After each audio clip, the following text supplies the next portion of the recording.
And I've got friends, places where the whiskey drowns and the beer chases my blues away.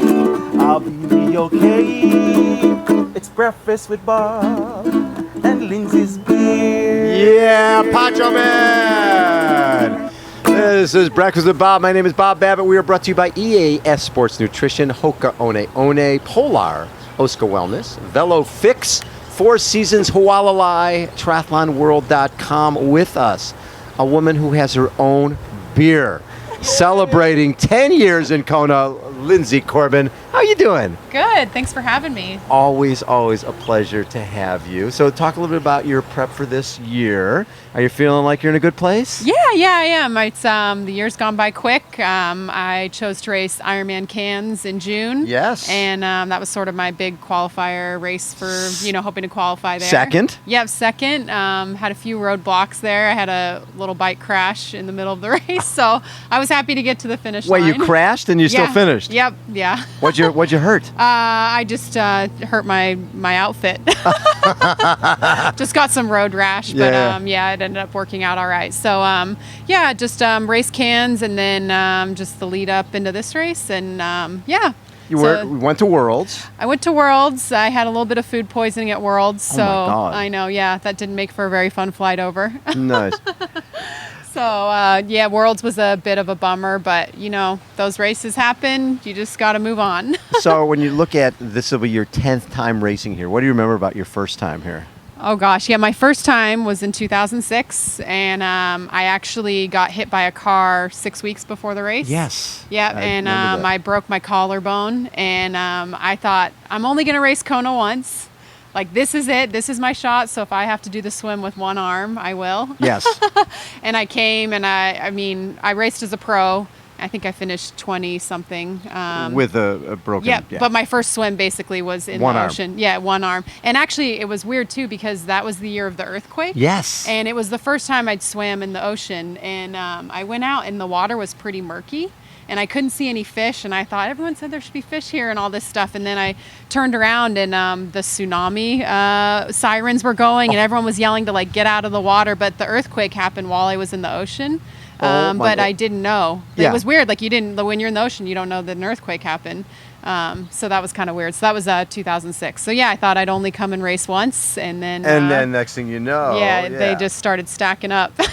So your best race here was which one? Oh, well, my best finish was 5th in 2008, but I would say my best race personally was in 2013. I finished 10th. 10th, yes. But field was really deep. The field was deep, but that race I actually had a stress fracture all year, and my longest run before this race was 9 miles.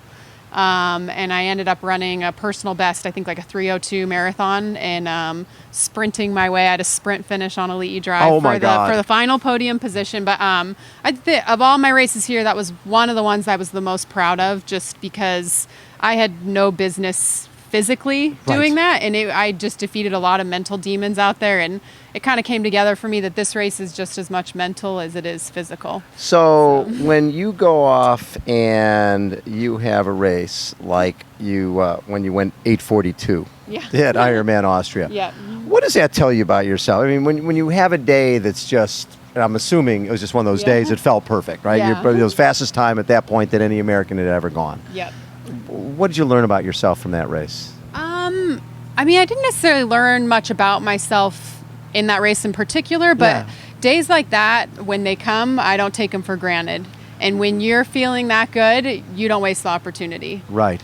Because you don't know when a day like that is going to come again. And so, I mean, it was one of those things that, starting the marathon, I knew, okay, if you can run under 3 hours, you're going to be in a great place, Sure. And then, halfway through, it was like, you almost start to get greedy. And then I felt so good, though, that it was one of those things that you're just like, this chance may not come again, so I'm just going to... Going for it, because you don't know when the opportunity is going to come again, so... When you... Like you said, you've won 5 different Ironmans around the world. Yep. 5 different. What besides the Austria race? What's your next favorite? Gosh, they're all so special to me. Coeur d'Alene was my first Ironman win, so that's always Up in your territory. Yeah, and it's close to where we live. Yeah. So you never forget your first Ironman win. But every race is special to me. As far as a half Ironman, one of my favorites actually is Honu, the half Ironman Yes. here in Hawaii. Brutal run. Yeah, but it's like Hawaii, but it's the Ironman Hawaii, but way laid back. Like there's no stress with it. Like anyone that wants to know Yes. like what's a fun half Ironman, It like is. that's the one. It's super challenging, but there's not like the major pressure cooker of Ironman Hawaii. So Honu 70.3 has kind of been one of my favorites. After doing this for as long as you've done it, do you still love it? Yeah, no, I do. Every year there's sort of a new challenge or something different, and something that gets you more excited and gets you out the door. But, this race is kind of the one that gets you out the door year round. It's the one that gets you racing. This is what I want to do every year. And so, yeah, definitely I love it. It's just the experience is different every year, I guess. Like I said, looking back in 2006, I was in my early 20s. I didn't know what the heck I was doing, Yes. So now I'm a lot different of an athlete. But yeah, I definitely love this race. So how involved are you with the beer company? How what? How involved are you? The Big Sky Brewing is in Missoula, Montana. Okay. Which is, we actually don't live there anymore, but You're in Bend, right? Yep, we're in Bend, but I still have my foot in the door in Montana. So, and my husband Chris does a lot of the marketing for Big Sky. Okay. But yeah, their motto is we make water fun. And that's kind of my attitude with triathlon, is if you're not having fun with it and enjoying it, like that's the whole reason why I got into it in the first place. Right. And my best performances come when I'm having fun and having a good time versus like feeling pressurized and I have to win and I have to do this. So yeah, I just want to keep having fun. So the beer kind of is good symbolic of that. You've done a ton of travel, and you were Yeah. just talking about some of your favorites, about how much fun Honu is. What have been some of your favorite places to go? Because you're not that person who's going to go to a location and just sit in a hotel room, Yeah. right? You're going to explore and find out what makes that place great. Yep. And that's one of the byproducts of being a professional athlete is you get to go to wonderful places. Yeah, perks of the job. Yeah. Well, actually, this year we made our first trip to Australia. First one? First one ever, yeah. And I liked it so much, we went in June for the Ironman in Cairns, Yes. that we went back for 70.3 For Mooloolaba, Worlds. yeah. Yep, for Mooloolaba. That originally wasn't on my schedule, but the travel was easy to get to, and the people were super friendly, and the coffee was exceptional. So, but yeah, I mean, I love Europe. I'd love to get back to Europe and race as well. The sporting culture there is huge, Yes. and the fans. So yeah, and actually, we're going to Aruba in October. You are going Yeah. to challenge Aruba. So yeah, yes. just, October 23rd. I like it. exactly. So yeah, I mean, I just enjoy the opportunities to go new places and new races. I like to go back to some of the familiar ones, Mm-hmm. but I also like exploring the new ones as well. I think that's kind of what gets me excited. What's cool is just a little while ago interviewing Ben Hoffman, Oh, yeah. right? And here's another, Montana guy Yep. from your collegiate program, Yep. and both of you guys are racing here. Yep. That's, who would know that Montana would have a triathlon program? Yep. And two, the two top Ironman athletes are from it. Yeah, definitely. I mean, one thing that was cool about Montana is I think that's both where Ben and I sort of cut our teeth on Yes. the sport of triathlon. Yeah. And I think just people in Montana are tough. Like They I are. just posted a video on Twitter of this guy that got mauled by a grizzly bear in Bozeman, Montana. Yes. And he literally had just been mauled by the grizzly and then took a selfie of All- video of his arms all falling out, but it's just people in Montana are tough. And I think to do well at Ironman, you got to be tough, and think? so that's, so I think that's where Ben and I get it from. I love that. Yeah. So the rest of this season, will Kona be it? Take this little bit, besides Aruba, little Aruba for a little holiday. I last year I didn't race at all. I was injured, so I started racing to get points to qualify here in January, and now it's October. So I think You're fried. No, I'm not fried.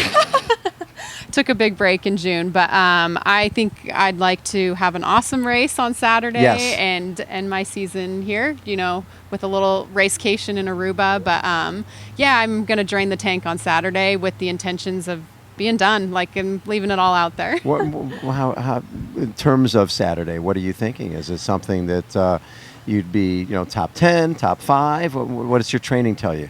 My training tells me I'm fit. Go figure. Close to the vest, Yeah, yes, but, yes. And healthy, right? Because Yep. that's a big difference. Yep. Yeah. Big, healthy, mentally prepared, which I think is huge. Yes.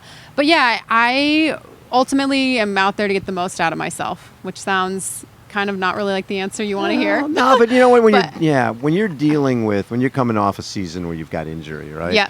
I think it makes you appreciate this, Yeah, right? It makes you exactly. appreciate just being on the starting line. And a lot of times it's like, hey, whatever happens out there on race day is going to be gravy for me. Yeah, but at the same time, like, I'm a competitive person. Yes. I mean, we're all here because we want to win it. Let's not, joke. But I also, last year I didn't race. I came and I volunteered and watched the race. What'd you think? Did you learn something from that? Yeah, it was awesome. Really? Now, what'd you do? Volunteer what? I did bike check-in. Uh-huh. I did body marking, and then we did some finish line as well. Yes. So, and it was really unique. Just I'd never watched the race, and to watch it from the other Yes. point of view, and to like see my favorite job was body marking. Just the nervous energy race morning, and people were so grateful and so excited to be there, and so it was very, I think, helpful and beneficial to. And then I got to watch the race too. And see it all unfold. And I kept asking my husband, Chris, the whole race, like, is this what it's like when I race? Is Yes. it really this hot out? Yeah. Are people really falling apart this much? And he kept being like, yep, this is welcome to Ironman Hawaii. So it gave me a lot of perspective watching it. A lot of times when you get the chance to watch it, as a pro, I remember Welch, he was injured one year and he came back and won it the next year after watching it. And Heather Jackson watched it, from the motorcycle 2 years ago, and it makes a big difference because you realize that there is ebb and flow, and you can't beat yourself up. I mean, you know that already from racing. Yeah. But did you gain something from watching that you didn't get from racing? Yeah, it's just amazing to see people falling apart out there. Yeah, and like in a second, like 1 second they look great, and the next second they're gone. Yeah, and it's, when you're in it, it's this emotional roller coaster, but to see people sort of caving into that roller coaster and, and I think the human body is capable of so much more than we give it credit for. And so the people that were even keeled, like I always admire Rachel Joyce. And I think she's successful here because she's got that attorney background. Like, she's just level-headed.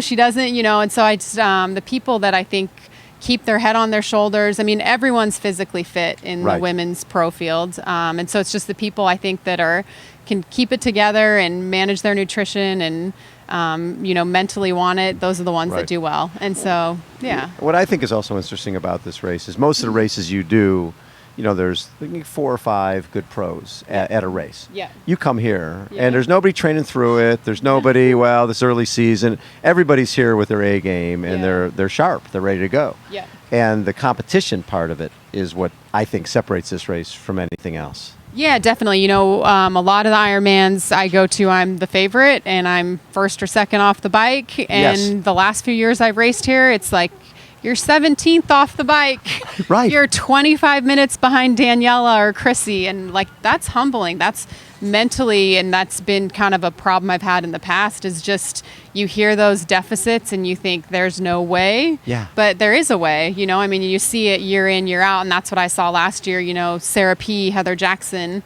Yes. And it's running's my strength, biking's my strength. And so my goal, back to your original question, is just to focus on myself, focus on my race, and get the most out of myself. And I think if I can do what I'm capable of, I'll be in the mix at the end of the day. And, dream days happen, and you have to, like I said, if the opportunity comes, I'm not going to waste it. I love Because those that. days don't, you don't get those days all the time. So. Well, this could be another Austria day. Yeah, exactly. All I don't know, right. 842 would be pretty fast here. There you go. There, you heard it right here. Linsey Corbin says she's going 8:42 on Saturday. I love it. Linsey Corbin has been our guest. Linsey, thank you so much. Have an awesome race, and hopefully we'll have a few of these on Saturday after you podium. Yeah. Sing one for me.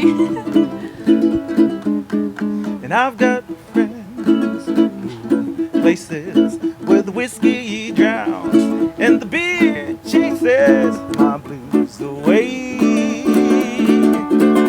But I'll be okay, 'cause it's breakfast with Bob and Linsey. Woo! Pacha Man!